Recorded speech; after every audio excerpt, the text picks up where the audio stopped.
CGB 729 kHz. Enod sa Bareta, Enod sa Gabos. Member KBP, kapisanan ng mga broadcaster ng Pilipinas. Ang oras po niya to mga tugang alas 5:01. Alas 5 ng hapon, oras na para aramon ng mga maiinit na bareta kanaldaw na maruluan sa aga sa mga periodiko, radyo asing telebisyon, erot na madadangog ngunyan sa DZGB. Bareta alas 5, mga bareta ngunyan para sa aga, erot na tinipon sa DZGB Newsbase. DZGB, Bareta alas 5, kaiba ang field reports kan Mega Force Patrol, halin sa iba-ibang parte kanalbay, asing kabikolan, ngunyan, uya ang sa ibong tagapagbareta.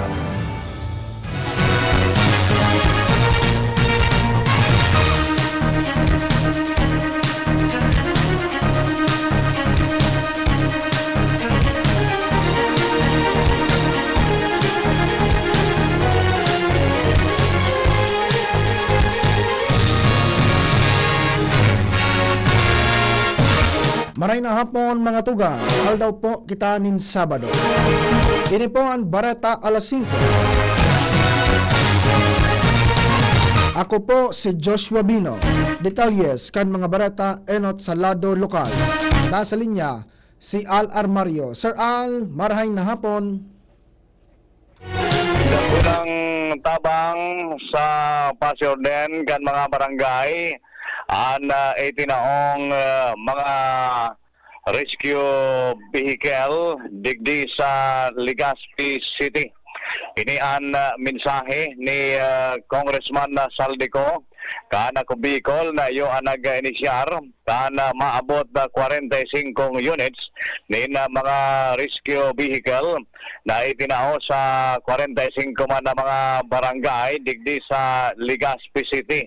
Inot kani sa nagkapirang barangay iguana nin inot na naitao ang gobyerno para sa indang mga pangaipo sa barangay, lalong-lalo na dining mga bihikulong ini na dakulang pakinabang. Sigon kay Congressman ko sa iyang mensahe, dakulaon na bagay ini para sa pagmamantener ka na Pasiorden o diyan sa iyang pangapunan sa naman, lalong-lalo na sa mga barangay officials na ingatan ang mga bihikulong ini tangani na haloy na panahon na mapakinabangan. Al Armario, DCGB. Salamat Sir Al. Mientras tanto, si Chief Jimmy nasalita. Chief Jim, maray na hapon. Bakbako advisable an asphalt overlay. Oras na gabos na tinampo, digdi sa 3rd District makongkrito na, dahil na nagkakanigo pa na asphaltohon pa ini, arog ka na dati. Mismong mga engineers digdi sa 3rd District, 3rd Engineering District, na nakakahuron kan DCGB News dahil kumbinsido sa asphalt overlay sa pagsabing nagkakanigo sa nini duman sa mga lugares na mga bako masyado mainiton ang panahon alagad digdi sa satuya dahil ini pupwede kailan ta gabos na ta season yaon digdi ang sobrang init ang sobrang uran yaon namamatian niya to digdi sa satuyang kapalibutan kung kaya madali na magbaratak ang mga asfalto arog kan nangyari digdi sa 3rd distrito na kan sunod-sunod suuran haros naging lubak-lubak lugod ang tinampo kung sa iniyo ang naging rason para ini sa irarom sa total rehabilitation mas okay na konkreto sana dahil na pag-aspaltohon ang mga tinampong ini sa mga masunod na mga taon. Mga dagdag na barita, Jimmy Nasalita, DCGB News. Salamat, Chief Jim. Mientras tanto, mga tugang, nasa linya tabi si Angel Mustasa. Angel, maray na hapon. Nagtatabang na ang Legazpi City Task Force Kayasan sa pagmantinir kan kalinigan sa Peñaranda Park sa Old Albay District. Inian payag sa DCGB News ni Legazpi City Task Force Kayasan na Head Mark Andy Marbella makalihis na kana mabuksan ang nasabing parke, wala po ang mga reports asin mga post na netizen manungod sa mga bagla na mga nagkakarawat asin nagkapapasyar sa lugar kung kaya nagkaigwa na sinda ng inisyatibo para ma-resolveran ini.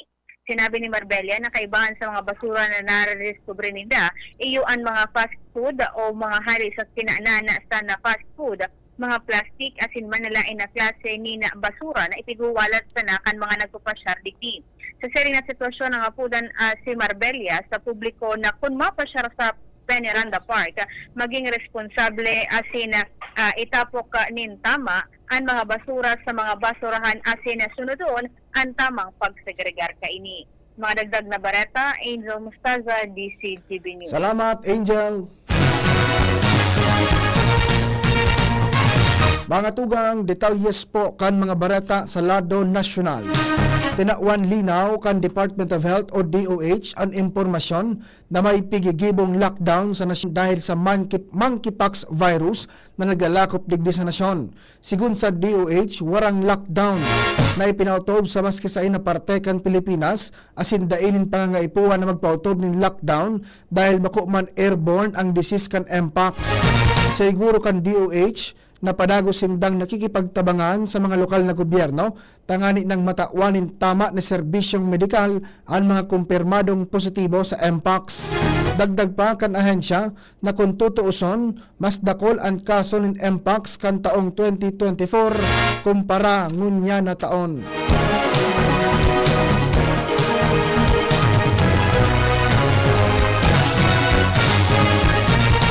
Mga tugang, uminabot na po sa anom ang kumpirmadong kaso kan monkeypox sa Davao City magbuon kan na Abril 1 sagkod Mayo 31, 2025. Ini po ang nagbutwa sa datos kan Davao City Health Office kung saan kasabay digdi ang duwang kaso kan nakaaging bulan kung saan ang saro nagadan dahil sa komplikasyon. Sigun kay Dr. Sofia Corazon Zafra, ang natatada ng mga pasyente nasa marhay ng kamugtakan asin pigmamonitor kasabay na ang sindang mga close contacts na sagkod sa ngunyan daay pa nagpapahiling nin sintomas. Sa ibuong kan mga panibagong kaso, daay pa ipigpautob ang mandatoryong pagsulog ng face mask sa Davao City sa ibong kan mahigpit na restriksyonez na ipigpautob na ngunyan sa Davao del Sur asin Compostela, Davao de Oro.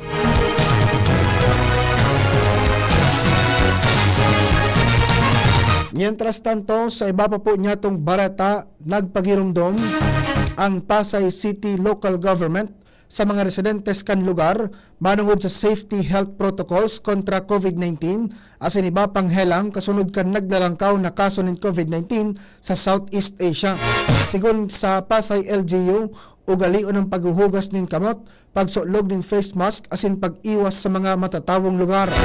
Kung may sintomas man helang arog kan sipon, abo o kaya kalentura, mas marhay na magtinirmo na sa harong o magdumantulo sa pinakaharaning ospital.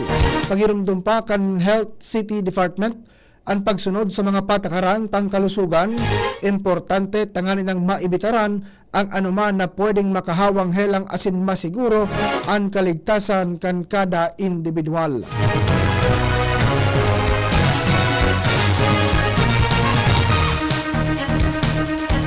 Mga tugang, sa iba pa pong detalye kan mga barata, tinawan doon ni incoming mamamayang liberal o kaya ML Party List Representative Leila de Lima na dapat daay mapindyente ang impeachment trial kay Vice President Sara Duterte.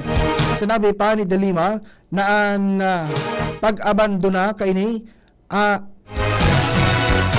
Sinabi pa ni de Lima na ang pag-abandona kaini iyo ang pag-abandona man kan mga Pilipino na padagos na nagtutubod asin nag-aasa sa hustisya.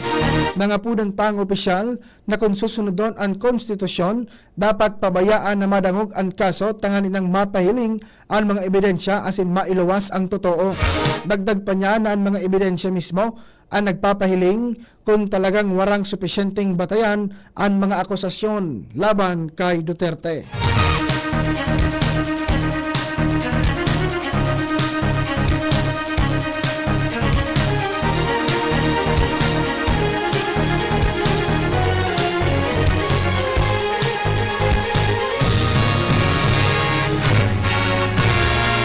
Malinaw na ngunya na naghahanap din paninimbagan asin transparency ang mga Pilipino hali sa mga namamayo sa nasyon. Sigon po ini kay House Deputy Minority Leader as in ACT Teachers Party List, Representative Franz Castro, kasunod kan resulta kan SWS survey kung sain nasa 88% kan mga Pilipino ang nagtutubod na dapat hampangon ni Vice President Sara Duterte an sa iyang impeachment case. Pagirumdum pa ni Castro an hururon sa impeachment trial ni Vice President Duterte bako popularity contest kundi accountability o paninimbagan katakod kan paggamit kan pondo kan nasyon.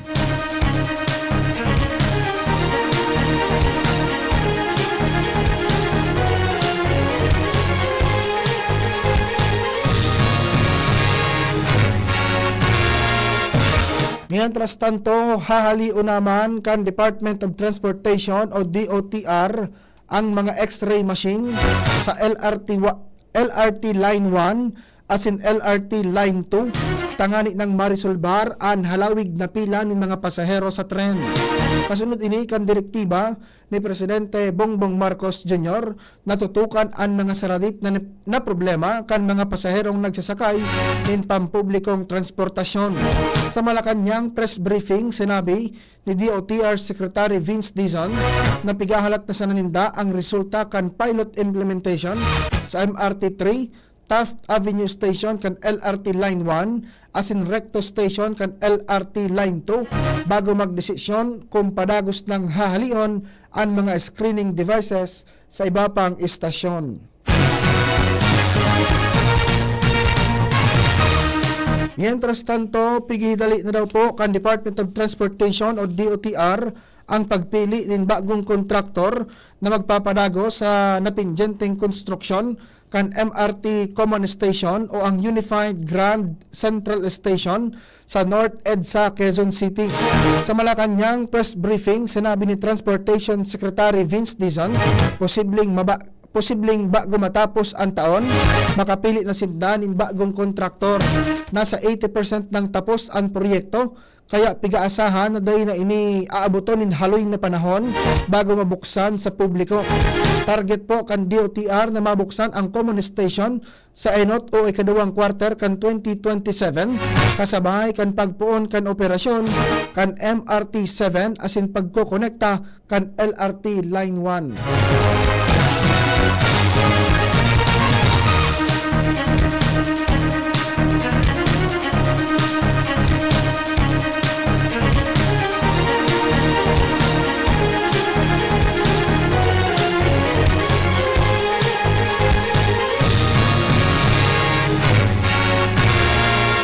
Mga tugang sa iba pong detalyes kan mga barata sa lado nasyonal, siniguro kan Pilipinas asin Estados Unidos ang matibay na alyansa asin padagos na pagtatabangan sa tahaw kan palalang tensyon sa Indo-Pacific.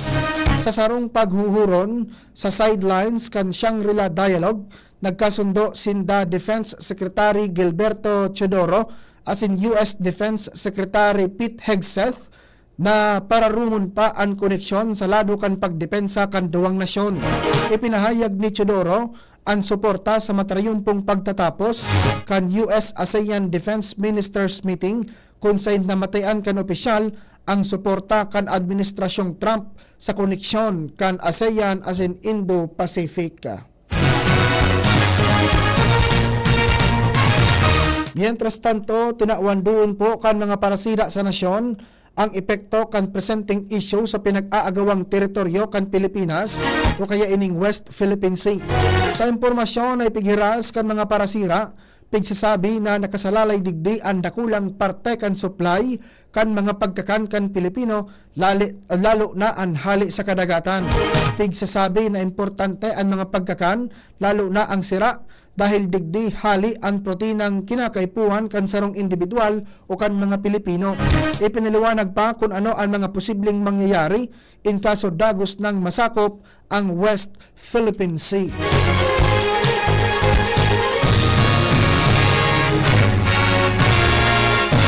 Ibinida kan Bureau of Internal Revenue o BIR na nakakolekta ng buwis na 1.11 trillion net of tax refund ang ahensya sagkod Abril ngunya na taon. Sigon kay BIR Commissioner Romeo Lumagi Jr., nalampasan ang collection target para sa panahon kan 7.045 billion, masalangkaw sa 14.50% o katumbas nin 140.695 billion kumpara sa tax collection sa kaparehong panahon kan nakalis na taon. Paliwanag pa ni Lumagi na ang pinagsarabay na koleksyon kan Abril minarepresentar sa sobra 35% na collection target kan ahensya para ngunya na 2025 na 3.232 trillion pesos. Dagdag pa kan opisyal, masalangkaw ini sa 13.36 o katumbas ng 380.871 billion kaysa sa 2024 actual collection. Siniguro ni Lumagi na mas papakusugon pa kan BIR ang tax enforcement activities dahil sa mas halangkaw na koleksyon, partikular na ang kampanya laban sa mga nagpapabakal asin nagbabakal ng mga peking resibo. Padagos man ang streamlining asin digitalization kan mga mayor na serbisyo kan BIR.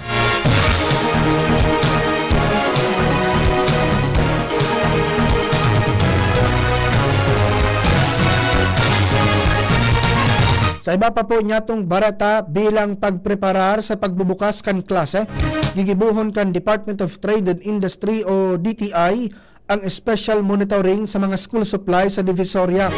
Panginginutan ini nin mga personahes kan Trade Department kaibaan sinda DTI Secretary Maria Cristina Roque, Assistant Secretary Attorney Agaton Chedoro Uvero, asin Director Attorney Regino Malyari Jr., enot tindang lilibuton ang mga nagkapirang tinda sa Divisoria sa Manila na bakalan mga school supplies sa baratong presyo. Ang spersos nini may kamawatan na masiguro kad DTI na mantinidong estable ang presyo o abot kaya para sa mga parabakal asin ligtas ining gamiton kan mga estudyanteng mabalik sa saindang pagklase.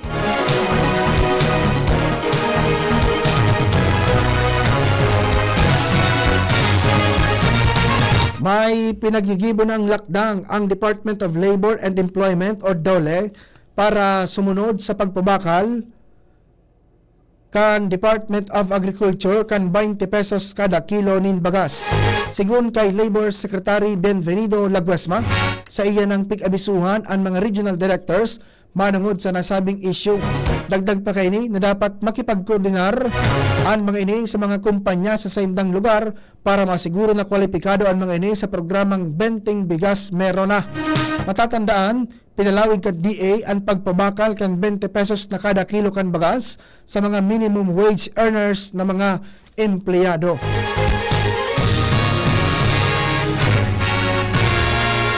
Mga tugang inanunsyo kan Philippine Institute of Volcanology and Seismology of PHIVOLCS na mantinidong nasa alert level 3 ang bulkan Canlaon sa Negros Island. Sigun po sa PHIVOLCS, narehistro kan ahensya ang 16 na volcanic earthquake sa laog ng 24 oras asin maabot sa 300 tonelada ng pagsangaw ng asupre ang naobserbahan pasiring sa hilagang silangan na direksyon. Naobserbahan man na igwa pa man kiraray ng paghubag sa daga asin deformation sa bulkan Canlaon. Dahilan kini, nagpatanid po ang PHIVOLCS, Provincial Disaster Risk Reduction and Management Office asin lokal na gobyerno kan Negros na ray maglaog sa 6 km radius permanent danger zone hali sa bunganga kan bulkan.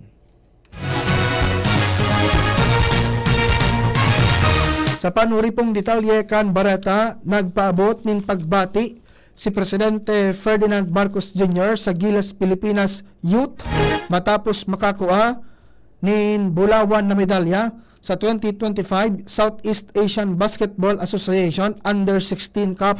Naging kampyon ang Young Squad matapos ang sarong dominanteng pagkagana laban sa Indonesia na may perfect 6-0 record dahilan para masecure ang pwesto sa FIBA Asia Cup. Sigon kay Presidente Marcos, patunay ining matibay ang mga atletang Pilipino kasabay kan sa iyang pagsiguro kan suporta sa Gilas Pilipinas Youth sa FIBA Asia Cup. Mga tugang, iyan po ang detalyes kan mga barata ngunyan para sa aga. Mga barata pong maruluwas sa mga dyaryo nasyonal. Alagad enot na po nindong nadangog sa radyo DZGB Ini po ang Bareta alas 5. Kaibahan si Ramir Tanay sa Technical Department, si Jerome sa IT, sa Newsroom, News Director Mar de la Cruz, katuwang si Jenny Balderan, Shara Leron, asin Nicole Gloriani. Ako po ang saindong naging tagapaghatod Bareta, Joshua Bino. Salamat po kan saindong pag-antabay. Uy, ano raw yun? Kaya raw nilang ayusin yung PhilHealth registration mo? Pero may bayad? Nako, huwag kang maniwala dyan.